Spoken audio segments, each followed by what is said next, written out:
Hello বন্ধুরা, মিম কিচেনে আপনাদের সকলকেই স্বাগত। আজ আমি আপনাদের সঙ্গে শেয়ার করব পাউরুটি দিয়ে অসম্ভব মজার মিষ্টি রেসিপি।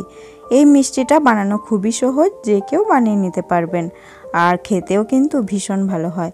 আশা করছি আজকের রেসিপি আপনাদের ভালো লাগবে। ভালো লাগলে একটা লাইক করবেন। তাহলে চলুন দেখে নেওয়া যাক আজকের রেসিপি। পাউরুটির মিষ্টি বানানোর জন্য এখানে আমি 6 পিস পাউরুটি নিয়েছি। এখন পাউরুটির সাইডের ব্রাউন অংশগুলো কেটে নেব। এইভাবে করে সবগুলো পাউরুটি সাইডের অংশগুলো কেটে নেব। সবগুলো কেটে নেওয়া হয়ে গেছে। এবার পাউরুটিটাকে এইভাবে মাঝ বরাবর কেটে নিতে হবে। তারপর আবারও হাফ করে নেব। এইভাবে প্রত্যেকটা পাউরুটিকে 4 ভাগ করে নেব। সবগুলো কেটে নেওয়া হয়ে গেছে। এখন একটা ফ্রাই প্যানের মধ্যে পরিমাণ মতো তেল দিয়ে তেলটা গরম করে নিয়েছি। এবার তেলের মধ্যে কেটে রাখা পাউরুটিগুলো দিয়ে দিচ্ছে। চুলার আঁচ মিডিয়াম টু লোতে রেখে গোল্ডেন ব্রাউন কালার করে ভেজে নিতে হবে। এরকম একটা কালার করে ভেজে নিলে পাউরুটিগুলো অনেক ক্রিস্পি হয় আর মিষ্টিগুলো খেতেও ভালো লাগে। একইভাবে আমি বাকি পাউরুটিগুলোও ভেজে নেব। এবার একটা কড়াইয়ের মধ্যে আমি দিয়ে দিচ্ছি 1/3 কাপ চিনি আর দিয়ে দিচ্ছি ওই একই কাপ মেপে 1/3 কাপ জল। এখন চিনিটাকে মেল্ট হওয়া পর্যন্ত অপেক্ষা করব। আমি 2টো ছোটো এলাচ ফাটিয়ে দিয়ে দিলাম। চিনিটা মেল্ট হয়ে গিয়েছে। এখন চিনির সেরাটাকে 2 মিনিট এভাবে জাল করতে হবে।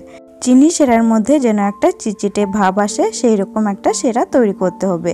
চিনির সেরাটাকে আঙ্গুল দিয়ে এইভাবে দেখে নেবেন। যদি দেখেন 2টো আঙ্গুলের মাঝে তার তৈরি হয়েছে, তাহলে চুলা বন্ধ করে দেবেন। আমার চিনি সেরাটা হয়ে গেছে, চুলা বন্ধ করে দিচ্ছি। এবার ভেজে রাখা পাউরুটিগুলো চিনি সেরার মধ্যে দিয়ে দিচ্ছি। চিনি সেরার মধ্যে এইভাবে একটু উল্টে পাল্টে নিতে হবে। চিনি সেরাটা পাউরুটির মধ্যে ভালোভাবে ঢুকে যাওয়ার পর পাউরুটিগুলোকে তুলে প্লেটে নিয়ে নেব। এবার এই কড়াইয়ের মধ্যে আমার আরও কিছুটা পরিমাণ সেরা রয়েছে। এবার এর মধ্যে আমি দিয়ে দেব 2 কাপ দুধ। আমার যে পরিমাণ সেরা ছিল তাতে আর আমার ক্ষীর তৈরি করতে চিনি লাগবে না।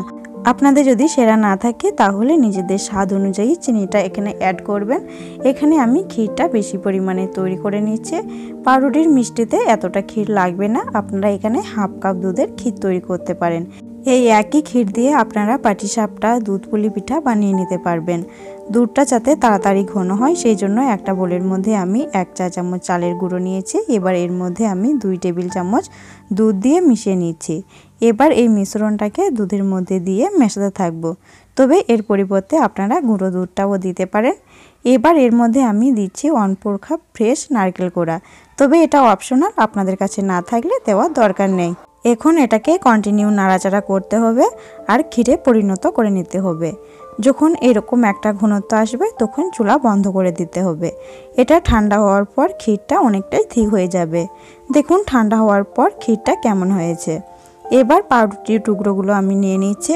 এবার একটা টুকরো নিয়ে এর উপরে কিছুটা পরিমাণ ক্ষীর দিয়ে দিচ্ছি।